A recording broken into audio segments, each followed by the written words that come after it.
तो इस वीडियो की शुरुआत होती है मेरी खुद की स्टोरी से। मैं अपने पैशन को पिछले 10 साल से फॉलो कर रहा हूँ। मेरे को पब्लिक स्पीकिंग का जुनून है, मुझे सब पब्लिक स्पीकिंग का पागलपन है और वो बहुत सारे लोगों को उसको करने में खुशी मिलती है, बट बहुत कम लोग होते हैं। There is a very select few people who are able to monetize that passion. What do we mean by monetize that passion? How do you make money from the thing that you love? There is an old saying which states that if you do what you love then life is a dream and every single day is picnic. But very few people are able to monetize their passion. बहुत ही चुनिंदा कम लोग होते हैं जो अपने passion से पैसे कमा पाते हैं। तो मेरी खुद की जर्नी के अंदर कुछ क्लूज हैं जिससे हम सब लोग आज कुछ सीख सकते हैं, और जो भी लोग मुझे सुन रहे हैं वो सीख सकते हैं कि किस तरीके से आपका कोई भी इंटरेस्ट एरिया है, आपका कोई भी पैशन है, वो फोटोग्राफी हो सकता है, कुलिनरी स्किल्स हो सकते हैं, पोकेमॉन कार्ड हो सकते हैं, कुछ भी हो सकता है, और आप उससे फिगर आउट कर सकते हैं कि आप उससे पैसे कैसे कमा सके। तो मेरी जो जर्नी शुरू होती है वो 2009 में टेक्निकली शुरू होती है, जब मैं कॉलेज के अंदर था। एंड पहली बार मैंने इन सर्टेन में डिस्कवर किया कि मेरा ये स्किल सेट है जो है पब्लिक स्पीकिंग का, जो थोड़ा ठीक है। बचपन से मैं पब्लिक स्पीकिंग करता था, लेकिन एक क्लासिक इंडियन फैमिली के अंदर जहाँ पे इंजीनियरिंग को सबसे ज्यादा तवज्जो दी जाती थी, मैं भी उसी फैमिली के अंदर बिलोंग करता था। स्कूल के अंदर मैं अगर पब्लिक स्पीकिंग करता था, मेरी मॉम मुझे लिटरली डांटती थी कि आपको पब्लिक स्पीकिंग नहीं, आपको पहले साइंस पढ़नी चाहिए, जो मेरे को बिल्कुल पसंद नहीं थी। बट लकीली मैं दिल्ली यूनिवर्सिटी के अंदर गया, और एक चीज जो मेरे को मिली वहां पे, मेरे को समझ आया कि मैं वहां पे डिबेटिंग या जो वाद विवाद कहते हैं उसको कर सकता हूँ। अब कॉलेज के दौरान भी मैंने पूरा इकोसिस्टम समझा कि आप डिबेट कैसे करते हैं। एंड पर्सनली मेरी बड़ी डिफिकल्ट जर्नी थी। मैंने उसके ऊपर ऑलरेडी वीडियो बनाया था कि पब्लिक स्पीकिंग में किस तरीके से एक्सेल कर सकते हैं। मैंने उसके अंदर कुछ टिप्स भी दिए थे, एंड वो सारी की सारी टिप्स मैंने जब अपनी डिबेटिंग जर्नी थी उसके अंदर समझी।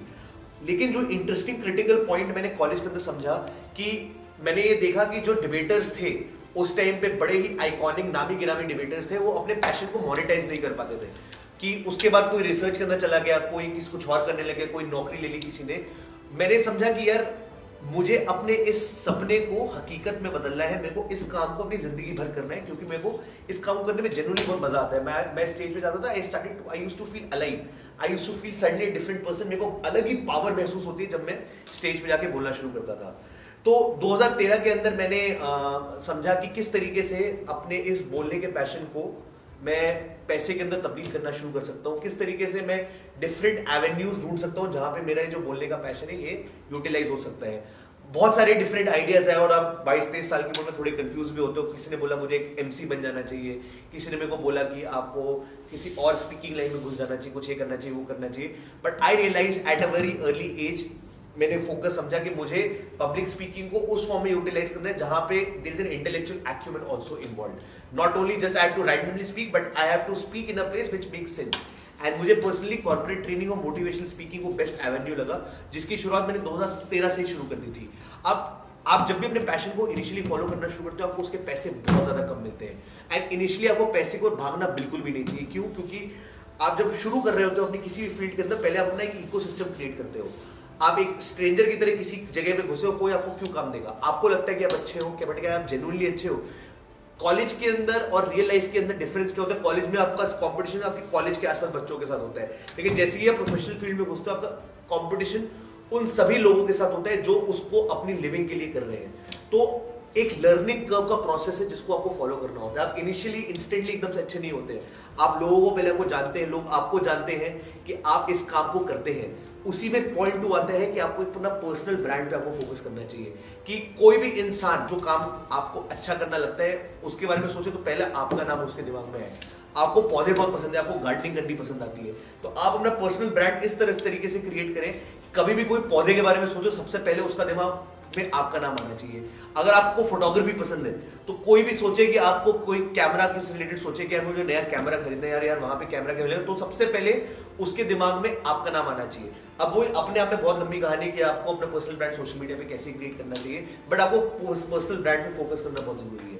सो कमिंग बैक, 2013 में मैंने अपनी इस जर्नी की शुरुआत करी, एंड 7 से 8 साल निरंतर मेहनत करते करते एक मैल्कम ग्लैडवेल की किताब है जिसमें उस टिपिंग पॉइंट के बारे में बात करते हैं कि क्या होता है कि बहुत समय तक आप किसी एफर्ट को मारते हैं एंड आपको बहुत ही नॉर्मल रिजल्ट्स मिलते हैं, फिर ऐसे एक टिपिंग पॉइंट आता है जहां पे आपके रिजल्ट्स एक्सपोनेंशियल हो जाते हैं। ये बहुत सारे सोशल मीडिया इन्फ्लुएंसर्स की प्रोफाइल से आप देख सकते हैं। जैसे यशराज मुखातेकर हम नाम ले, तो 1 साल तक उसके सिर्फ 6000 सब्सक्राइबर थे। सडनली उसका एक वीडियो वायरल हुआ था, रसोड़े में कौन था, 6000 सब्सक्राइबर से वो 2 मिलियन सब्सक्राइबर पहुंच गया ऑलमोस्ट ओवरनाइट। तो वो इसलिए पहुंचा क्योंकि उसके बहुत टाइम तक उसके सस्टेन्ड एफर्ट्स थे जहां पे उसने पैसे के बारे में फोकस नहीं किया, अपने पैशन को सिर्फ एक यूनि डायरेक्शन के अंदर फॉलो किया एंड उसको एकदम से सक्सेस मिली। तो उस टिपिंग पॉइंट तक पहुंचने के लिए आपको बहुत ज्यादा मेहनत करनी पड़ती है, आपको पैसे के ऊपर कम फोकस करना पड़ता है, आपको ये फोकस करना पड़ता है कि आप अपने स्किल को कैसे इंप्रूव कर रहे हैं, अपना पर्सनल ब्रांड कैसे क्रिएट कर रहे हैं, इकोसिस्टम कैसे क्रिएट कर रहे हैं जहां पे लोग आपको जाने, आपको समझे, और फिर जब आप उस एक्सीलेंस की स्टेज पे आते हैं तब आपको पैसे वापस मिलने शुरू होते हैं।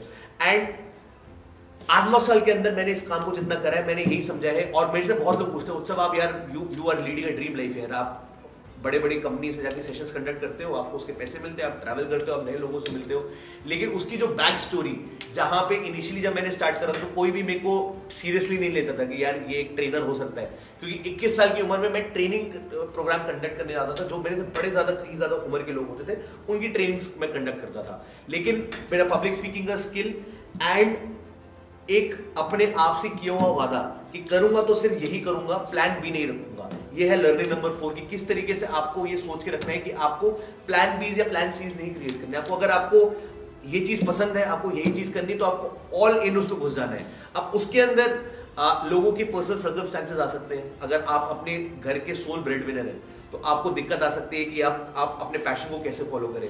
अगर आपके पास वो रेक्विजिट स्किल सेट नहीं है तो आपको स्किल सेट को पहले अपने आप को इंप्रूव करना पड़ेगा, तब आप वो चीज करें।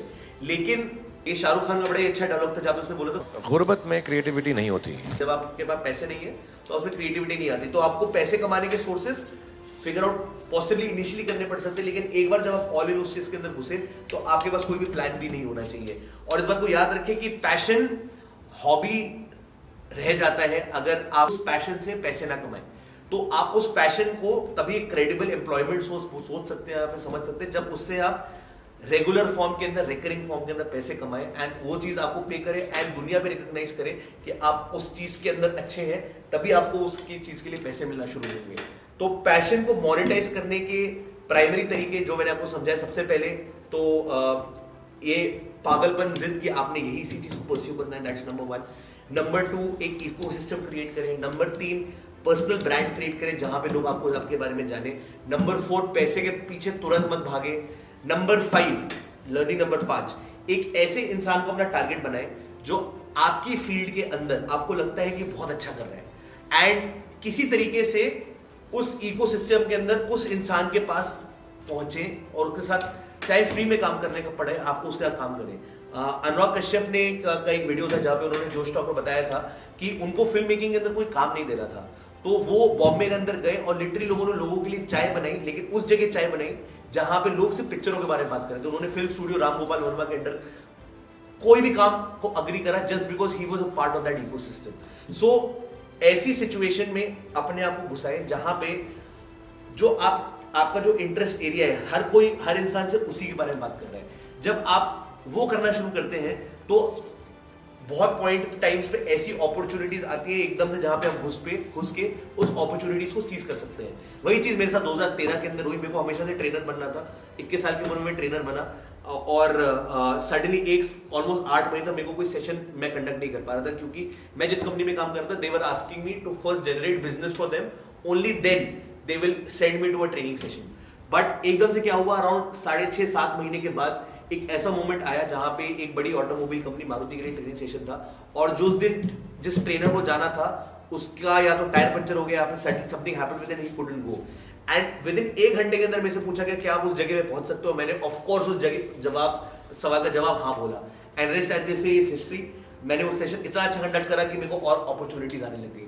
अब वो अपॉर्चुनिटी मेरे पास नहीं आती अगर मैं उस इकोसिस्टम का पार्ट नहीं होता। That's why I repeat that आपको अपने लिए अपॉर्चुनिटीज क्रिएट करनी है, क्योंकि ये बोलना तो बहुत आसान है यार ये मेरा पैशन है, मैं इस चीज को करना चाहता हूं, लेकिन अगर आप घर पे अकेले बैठे हो तो उस पैशन को कैसे फॉलो करेंगे। तो इसलिए आपको उस इकोसिस्टम के अंदर घुसना बहुत जरूरी है एंड इस बात को याद रखें कि दुनिया भी आपको वैलिडेशन और आपको रिस्पेक्ट तभी देगी जब आप पर्सनली उस पैशन की रिस्पेक्ट करेंगे एंड उसको इस तरीके से करेंगे कि आप उससे पैसे कमा पाए। That's the reason I am constantly focusing that passion को मोनेटाइज करना बहुत जरूरी है। ये थी some of the tips and tricks जो आप यूज कर सकते हैं अपने पैशन को मोनेटाइज करने के लिए। Please share in the comments whether आप इस टॉपिक के ऊपर और वीडियोस चाहते हैं या फिर किसी भी और वीडियो के ऊपर किसी भी और टॉपिक के ऊपर आप हमसे चाहते हैं कि हम वीडियो बनाएं, तो kindly share in the comments. I would for sure read them and then possibly make the future videos on that. Kindly share this video, like this channel, subscribe us, and I'll see you in the next one.